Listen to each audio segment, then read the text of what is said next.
దైవాంశం the horror serial episode number 11 fraud company. జరిగిన కథ, సుబ్రహ్మణ్యం గురువు గారిని వారి శిష్యులు సందేహాలు అడిగారు. ఉపదేశం ఆడవాళ్లకు చేయకూడదా అని అడిగిన ప్రశ్నకు గురువుగారు వివరించి చెప్పారు. జపం అంటే ఏమిటని కూడా వివరించారు. చైతన్య వెనుక ఒక ఆత్మ తిరుగుతుందని తండ్రి ద్వారా తెలుసుకున్న వరుణ భయపడుతుంది. ఇక తర్వాత భాగం వినండి. తల్లి, చైతన్యకు నష్టం చేయాలనే ఉద్దేశం ఆ ఆత్మకు లేదమ్మా. ఆత్మ ఎవరిదో, ఎందుకు వచ్చిందో తొందరలోనే మనకు తెలుస్తుంది. మీరిద్దరూ మీకు కట్టిన రక్ష పోకుండా చూసుకోండి. అమ్మవారి కుంకుమ పెట్టుకుంటూ ఉండండి. నేను ఫోన్ చేసి రమ్మని చెప్పేదాకా హైదరాబాద్కు రాకండి. అవును, ప్రొద్దున పూజ ఎలా జరిగింది తల్లి అని అడిగారు సుబ్రహ్మణ్యం గారు.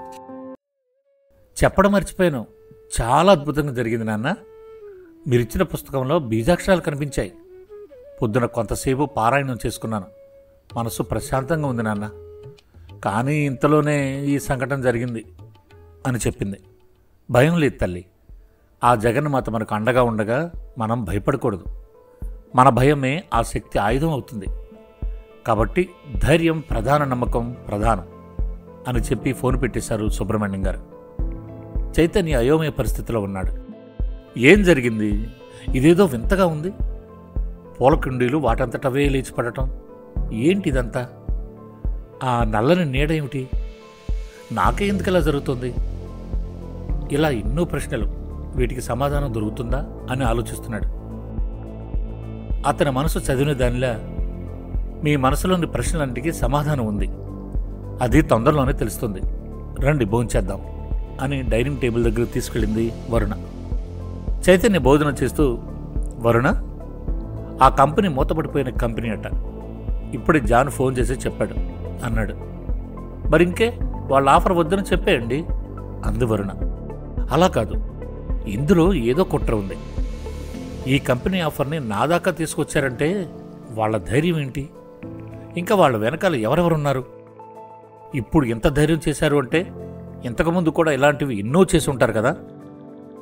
అయినా అందులో కౌముది ఇంట్రెస్ట్ ఏంటో అర్థం కావటం లేదు. వీళ్ళని ఎలాగైనా బయటకు లాగాలి అన్నాడు. పూర్తి సాక్ష్యాల దగ్గర పెట్టుకుని ముందుకు వెళ్తే బాగుంటుందేమో అంది వరుణ. నువ్వు చెప్పింది కూడా కరెక్టే వరుణ, అలాగే చేద్దాం. సాయంత్రం వరకు జాన్ అన్ని డీటెయిల్స్ పంపిస్తానన్నాడు. అవి వచ్చాక స్టడీ చేసి ముందడుగు వేద్దాం అన్నాడు. ఓకే అనుకుని ఇద్దరూ కలిసి భోజనం చేశారు. ఇంతలో కాలింగ్ బెల్ మోగింది. వెళ్ళి తలుపు తీశారు. ఎదురుగా కౌముది నిలబడి ఉంది. ఓ, నువ్వా కౌముది, లోపలికి రా అని పిలిచి కూర్చోమని చెప్పాడు చైతన్య. వాళ్ళకి డీటెయిల్స్ ఏం తెలియనట్లే మామూలుగానే ఉన్నారు ఇద్దరు. వరుణ మంచినీళ్ళు తీసుకొచ్చి కౌముదికి ఇచ్చింది. థ్యాంక్స్ అండి అని చెప్పి తీసుకుని కొన్ని తాగి పక్కన పెట్టింది. ఏంటి ఇలా వచ్చావు? ఎనీ ప్రాబ్లం అడిగాడు Chaitanya. No Chaitanya, sorry sir అని తడబడింది. చైతన్య సూటిగా కౌముది వైపు చూస్తూ, కంగారు పడకు, విషయం చెప్పు అన్నాడు. అది ఈ ఫారిన్ ఆఫర్ మనం వదులుకోకూడదు సార్. చాలా మంచి ఆఫర్. ఇది సక్సెస్ అయితే కోట్ల రూపాయల్లో రాబడి ఉంటుంది సార్ అని చెప్పింది. ఓ అలాగా. అవును, ఈ ఫారిన్ ఆఫర్ మీద నీకేంటి ఎంత స్పెషల్ ఇంట్రెస్ట్ అని అడిగాడు. అరే, అది ఇంట్రెస్ట్ కాదు సార్. నాకు మొదటి నుంచి ఫారిన్లో ఉండాలని ఇష్టం. కానీ కొన్ని పరిస్థితుల కారణంగా అక్కడ ఉండలేకపోయాను. ఈ డీల్ సక్సెస్ అయితే మీ తరపున నన్ను అక్కడికి పంపిస్తారు కదా, నా కోరిక కూడా తీరుతుంది అని తప్ప వేరే ఏమీ లేదండి అని చెప్పింది కౌముది. అబ్బా, ఏం చెప్పావు?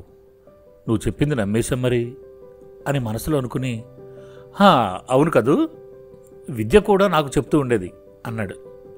విద్య టాపిక్ రాగానే కౌముది ముఖం మారిపోయింది. ఏదో ముళ్ళ మీద కూర్చున్నట్లుగా ఉంది ఆమె పరిస్థితి.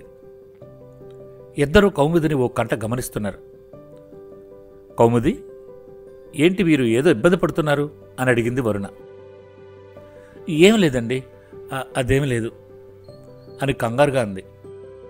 ఆమె కంగారు తెలుస్తుంది ఇద్దరికి. వాష్రూమ్ యూజ్ చేసుకోవాలంటే అటు తీసుకెళ్తాను రండి అని పిలిచింది వరుణ.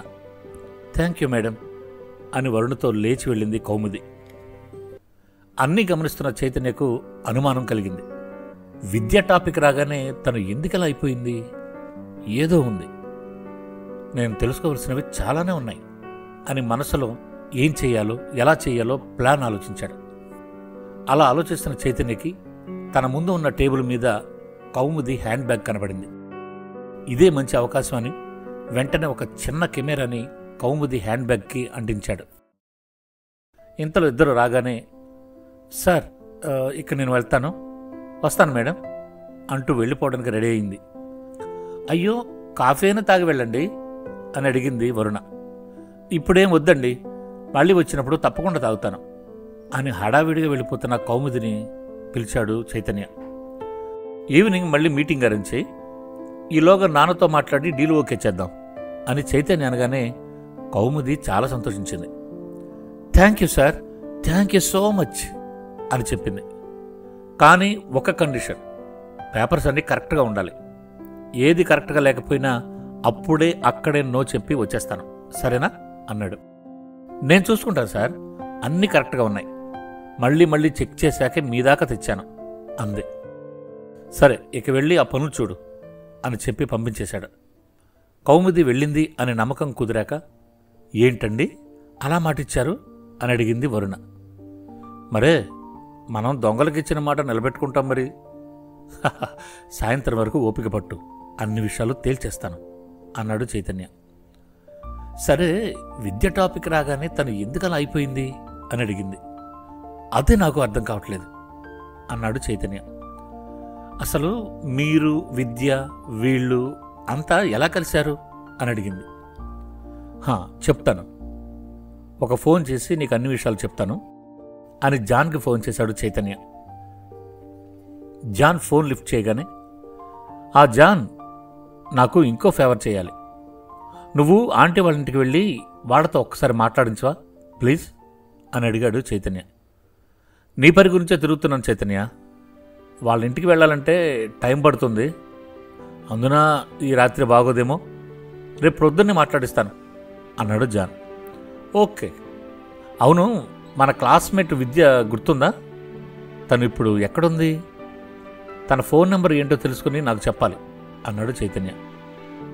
విద్య గురించా? సరే సరే తెలుసుకుంటాను అన్నాడు జాన్. ఎందుకో జాన్ వాయిసు చైతన్యకి తేడాగా అనిపించింది. ఇంతలో సుబ్రహ్మణ్యం గారు వరుణకి ఫోన్ చేశారు. నాన్న, నేనే ఫోన్ చేద్దాం అనుకుంటున్నాను, మీరు ధ్యానంలో కూర్చున్నప్పుడు ఒకసారి విద్య గురించి ఆలోచించండి. 6 నెలలుగా తన ఉనికి లేదు, ఫోన్ చేసినా కలవటం లేదు, మెసేజ్కి రిప్లై లేదు, వాళ్ళ అమ్మ నాన్నగారి ఫోన్లు కూడా కలవటం లేదు అని చెప్పింది వరుణ. సరే తల్లి, చూస్తాను.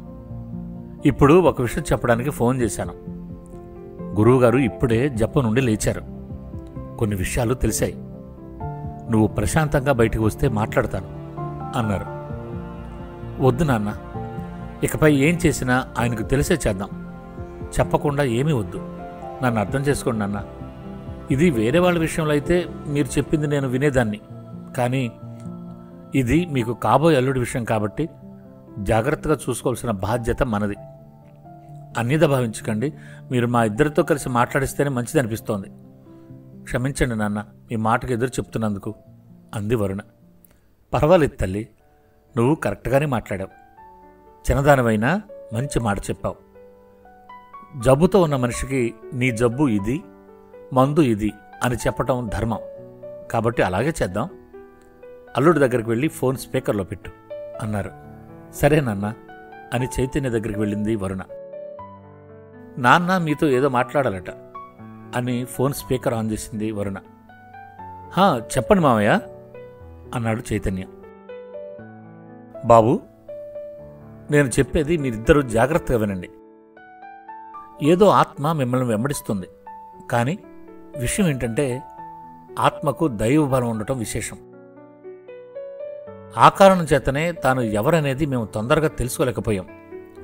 మా గురువు గారి దయ వల్ల, వారి ప్రోద్బలంతో కొన్ని విషయాలు మాకు తెలిసాయి. కొన్ని రోజులుగా ఈ ఆత్మ నీడలా నిన్ను వెంబడిస్తుంది అన్నారు. సుబ్రహ్మణ్యం గారు చెప్పింది విని చైతన్య, వరుణ ఇద్దరూ ఒకరి ముఖాలు ఒకరు చూసుకున్నారు.